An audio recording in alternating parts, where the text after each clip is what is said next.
Good day everyone. Today, we are going to discuss about factoring polynomials with difference of two squares.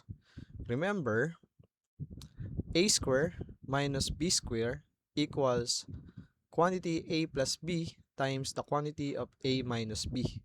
So that means, if we have difference of two squares, yung magiging sagot natin dapat sum and difference of binomials.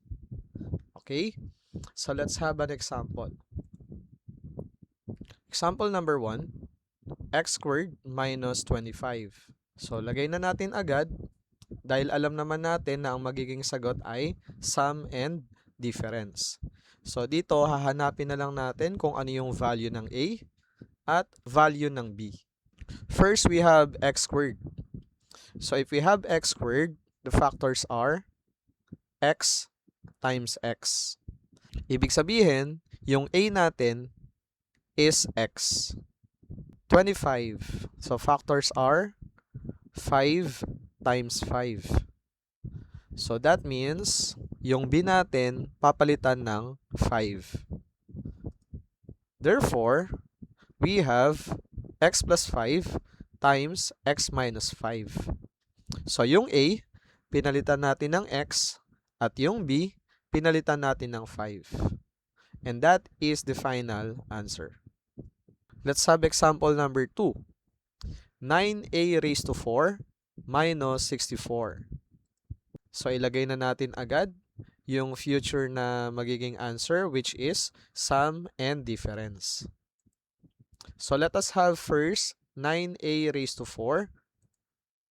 9a raised to 4, we have 3a squared times 3a squared. So, yung 9, we have 3 times 3.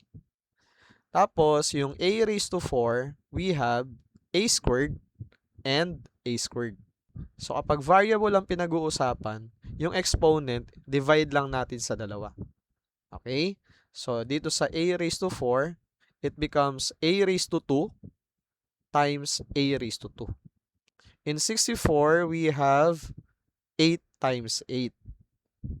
So, after getting the factors of the first term and the second term, that means, yung a natin, papalitan natin ng 3a squared, at yung b natin, papalitan natin ng a. So, therefore, we have quantity 3a squared plus 8 times the quantity of 3a squared minus 8. That is the answer.